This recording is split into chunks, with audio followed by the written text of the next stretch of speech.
Hi everybody, how's it going? Welcome back to Lamplight City, where it seems we are now a private investigator. We're on, or we're starting our first case, I believe.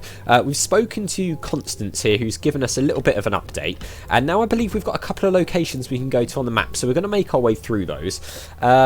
We've got the Dupree Manor here, we've got Bow Street Jail, and we've also got 451 Compton Street. Also our house is up there, but I don't see why we would go there. So should we just go to the nearest place, which is the Dupree Manor? I'm guessing probably yes, so let's do that. Ooh, you are aware this is private property, sir? This is beautiful. I love the sky. Yes, I'm Miles Fordham, private investigator. I'm looking into the incident involving Madame Dupree. I assume this is she? You assume correctly, Mr. Fordham. My apologies, but I thought the police had already made an arrest. That's right, but there's still some doubt as to the man's guilt. May I ask your name, sir? I am Dr. Fellows, Madame Dupree's private physician. I'm afraid she is in no state to be answering questions at present. Are any other members of the family home? Her son, Mr. Montgomery, is in the entrance hall. I had to give him a mild sedative to settle his nerves, but he should be all right to converse. Then if you don't mind, I'll have a look around. Okay, we're going to have a look around. This place is pretty fancy, isn't it? So what have we got here? We've got a garden. We can exit. There's a fountain. Oh, no, it said garden. Okay. So, is she sedated? I'm guessing she probably is. And we can also go into the manor where the son is. Is it Mr. Montgomery? Dr. Montgomery? I should pay more attention to the clues and things, shouldn't I? Because everything could be important information, I guess. This town probably looked nicer when it was working. But right now, it's just a breeding ground for mosquitoes. Oh, no. With her vast sums of wealth, Madame Dupree could probably feed a starving family for the next 30 years. Instead, she uses the money to keep her hedges trimmed. Well, not much is different in real life, is it? We're not going to get into that though. That's a discussion for another time. We'll focus on the game. Right, let's talk to Dr. Fellows a bit first and find out what we can, and then we'll head inside, shall we? Doctor, may I ask you a few questions? Please be my guest. Seems nice enough. Let's ask about Madame Dupree. Tell me about Madame Dupree. She is a great woman and a pillar of the community. I cannot imagine why something like this could happen to her, or how someone could be capable of such a barbaric feat. Though this ordeal has been terrible, I am confident she will overcome. The power of her physical constitution is surpassed only by her strength of character. You think he'd say the same things if he wasn't on her payroll? I highly doubt it. I was just thinking that. He seems very, very positive about everything he has to say about her. So either she's paying him extremely well, or there's some sort of... I don't want to say loving connection, because that's not what I'm talking about, but either that or he's got a bit of a thing for her. But given that we saw that at the beginning of the game between the lady who owned the flower shop and her assistant, I'm going to say probably not the case in this one. Could be, though. What were the circumstances surrounding Madame Dupree's supposed death? Her son, Andrew, sent for me a few days ago after finding her unconscious and unresponsive. As I was unable to detect a pulse or breath, I had no other recourse but to declare her deceased. I judged that Madame Dupree had likely suffered a sudden cardiac arrest. It was most shocking to be proven wrong at a funeral. I can imagine. Where was the funeral held, by the way? St. Denis Cemetery. Madame Dupree wished to be interred in the tomb of her father's family, name of Chesterton. Perhaps I'll go have a look. Ah, okay, a new objective. Also, Madame Dupree's dead, so... There was me earlier in the episode talking absolute nonsense, which, you know, if you've been around on this channel for a long time, I talk a lot of nonsense, let's be honest. But there was a shining example of it for people who might not have seen it before. So here we go, let's ask him about himself. How long have you been Madame Dupree's private physician? 5 years, and I've been practicing medicine for the past 30. I still spend a couple of days a week treating patients at Riverview Asylum. Oh, good. Maybe if you're lucky, he could be your doctor someday. 30 years is quite a long time. You must have seen some incredible advances in the field of medicine. I have, yes. I can only wonder how things will change with all this talk of ethericity. There's speculation it can be used to restore necrotic tissue and instantly heal broken bones, among other things. If you ask me, a good bloodletting will never go out of fashion. See, that's where you're wrong. Right, post-trauma exam. Did you examine Madame Dupree after she reanimated? Of course. Physically, she appeared to be in fine health aside from minor dehydration. I found no marks or bruising on her body. Mentally is a different story, however. Oh, She's yeah, remained that's in an right. unresponsive state ever since. Do you have any opinions on what caused Madame Dupree to appear dead? The most likely cause I can imagine is some sort of poison or toxin. See, sorry guys, that's right. I remember now because it was right at the end of the last episode, and it's been sort of a week since I recorded the last one. So that's right. So she died, but then she came back, so she wasn't actually dead, but she's in like a very sort of almost like a coma, isn't she? I remember now. Apologies, God. What leads you to believe Madame Dupree was poisoned? The symptoms she experienced were consistent with prior cases of poisoning I've studied. And didn't the young man arrested have ties to some kind of black magic cult? There have been reported cases of these practitioners using poisons to make people appear dead, then commanding them to do their bidding. Interesting. I recall reading about a man in the West Indies who was given tetrodotoxin, that's the toxic secretion from a pufferfish, declared dead and buried. He appeared alive in his village some 20 years later. Doesn't that seem a bit far-fetched to you, Doctor? Yeah. Facts are facts, Mr. Fordham. Surely someone in your line of work can appreciate that. If you say so, buddy. Those are all the questions I've got for now. I hope I answered them adequately. Yeah, I mean, you were pretty helpful. So we got a couple of things in the casebook there. So, ooh, okay. For the first time, we've got some clues and things. Did Albert Martin really do what he's accused of and cause Madame Laura Dupree to be almost interred alive, or was it someone else? Question the residents of Dupree Manor, question Albert Martin in jail, and investigate the Chesterton tomb. So, we've got the testimony here. So Madame Dupree was most likely poisoned, making her appear dead. Dark magic practitioners in the city have been known to use this method. Haven't got any suspects yet, but we have got the message from Upton, which we already know about. I like the casebook thing. It helps me sort of get my mind in order, especially as I'm only releasing one of these a week. So let's examine Madame Dupree. Her eyes are glazed over, and she's got a vacant, expressionless stare. She seems completely oblivious to her surroundings. If we didn't know she'd been buried alive, I'd say she was just exhibiting the typical symptoms of your average rich person. I've got to say, I love Bill as a narrator. I know Lyle was saying the same as well on a previous episode. The Bill narrating the game in his head is a really cool little addition. I'm really, really enjoying that so far. All right, let's head into the manor and talk to her son then. We're keeping an eye on you, Doctor, just in case there's anything weird going on. So we know... Oh, hello. Are you the new servant? No. No, I'm Miles Fordham. I'm a private investigator looking into your mother's attempted murder. How did you know I was her son? Oh, of course. You must have sensed it with your detective's intuition. I should have guessed by that giant head of yours. Are you feeling all right, Mr. Montgomery? Yes, I'm fine. Much better than when those pesky police officers were snooping around earlier.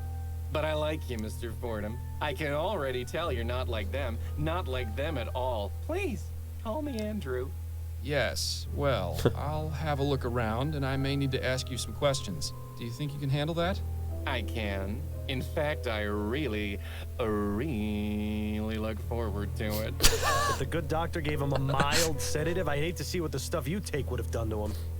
I was just going to say, the sedative seems to have kicked in, doesn't it? Right, let's have a look around this place and see what we've got. Oh, there's a parrot here. Oh, maybe the parrot knows something. It's possible. Is it a talking parrot? Parrot? Must have cost the Duprees a cool copper.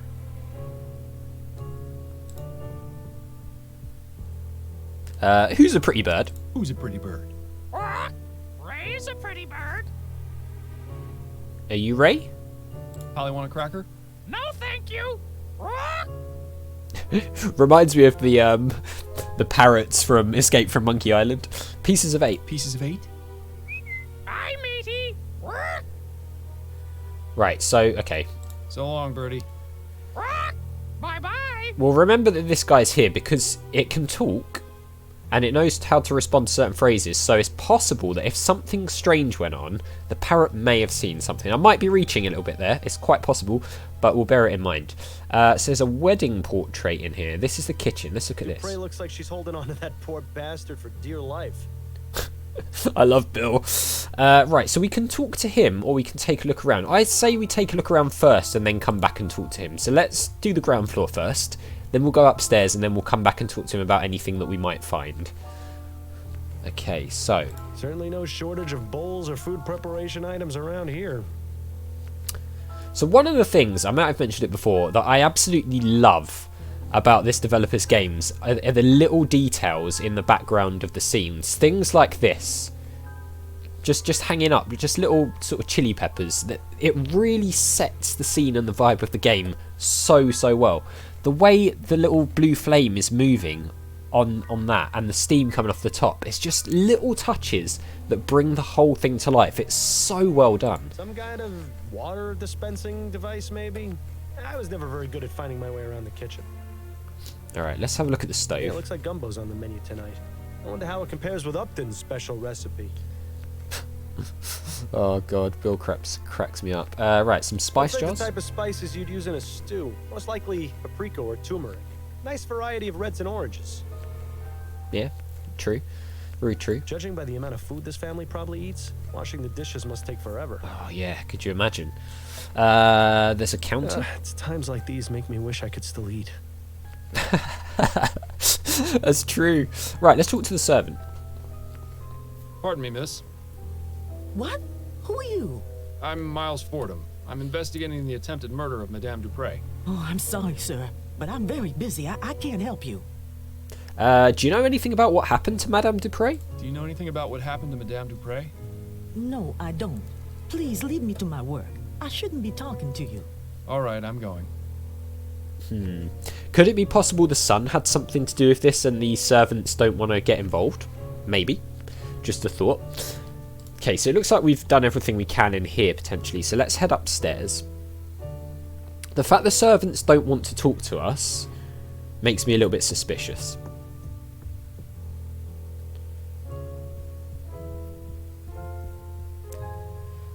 What's this? There's a figurine. Oh, we can search the drawers. Horrible little porcelain figurine.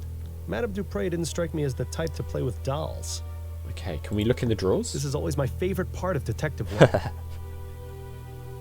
Nothing inside but a bunch of extra doilies. Ah, that's a How shame. disappointing. Maybe So we we- should steal one, just to spite Madame Dupree for not giving us any good clues. No, Bill. You're no fun, Miles. No, Bill, we are not stealing things. Right, so there's a doorway. So there's a couple of doors. Look, even the way the lamp flickers is just Nice so bouquet good. of roses. Although it would make things much easier if they were Easter lilies. If only. And look, it's even sort of flickering all the way over here. It's just such good attention to detail. Ah, the Gascon docks. The artist definitely took some liberties. You can't see a single person getting stabbed. Right, let's head into this room anyway. We'll go sort of through the rooms in Goodness, order. someone went overboard with the flowers. This brings back some memories, Ah. doesn't it? Ones I'd rather forget. Could it tie in, maybe? Ooh, okay. Tweezers. These should be useful. We'll take that. Apparently we're just stealing people's things now. So there we go. There's a flask. Is there anything else we can take here? No, let's have a look then. The science of pharmacology. What's that? Yeah, I'm sure it's riveting stuff. What is this? It looks as though this folded piece of paper is being used as a bookmark. Can we... The science of pharmacology. No. Yeah, I'm sure it's riveting stuff. I thought maybe we'd be able to open that up, but no. I can only wonder what sort of potions Andrew concocts in this thing. Maybe not. I can only wonder. Maybe not legal ones. Who knows? Dr. Tennyson's Vigor Pills. These would make a sloth act like a hummingbird. Okay. Decadent. So that is a fancy thing, isn't it? Leeches. Is this really the best that medical science has to offer? There's an A hourglass. gentle reminder that everyone's time is slowly running out. Okay. There's a contraption here. What in the ether is that thing supposed to be? Actually, I'd rather not know. It's probably true. Right. Okay. Let's have a look around. Okay, nothing else there. The flowers. Why would anyone need so many flowers in one room? It's a good Perhaps question. it's to mask the odors of those chemicals on the workstation. That's a good point. Could be. Good point, Fordham. Yeah, it must be a nice place to sit and listen to music. Oh, look! It's one of those new audio cylindographs. I can't quite wrap my head around how they can manage to get sound out of a wax cylinder. Can we turn it on? Hey, we can. Nice. There's a harpsichord here. Ooh. The fact that we can play this is interesting. Could that be hiding something? I don't know much about art, but I see Madame Dupree and I at least have similar tastes. I love it. Yeah, I wonder if there's a puzzle involved in that. We'll have to remember that's there. Okay, I think that's probably everything in this room for now. But the fact we can play it and specifically press certain notes and it shows what those notes are for somebody who might not know the notes of a piano makes me think maybe there's something more to that. Alright, let's head out of this doorway. So we've got 2 other rooms to investigate, it seems like, here. But I'll tell you what, guys, that's where we're going to leave it for this one because we're out of time. So we'll explore these rooms in the next one and then go downstairs and talk to the sun to see if there's anything else we can find out. I am really loving this game so far. The vibe has sucked me in completely. I can't wait to play more of it. Yeah, it's fantastic. It really is fantastic. And I am well and truly in love with this game. I really am. So I'm glad you guys are enjoying it as well from your comments. It makes me really happy to see this, not just me who's enjoying it. So as always, thank you very much for watching. A big thank you to my patrons, Arcades Games, Wayne, Nate, Terminally Nerdy, Paul from the Phantom Fellows, and Lyle for all the support. I really do appreciate it. If you enjoyed the video, hit that like button. Make sure you subscribe if you're new. And I'll see you all next time.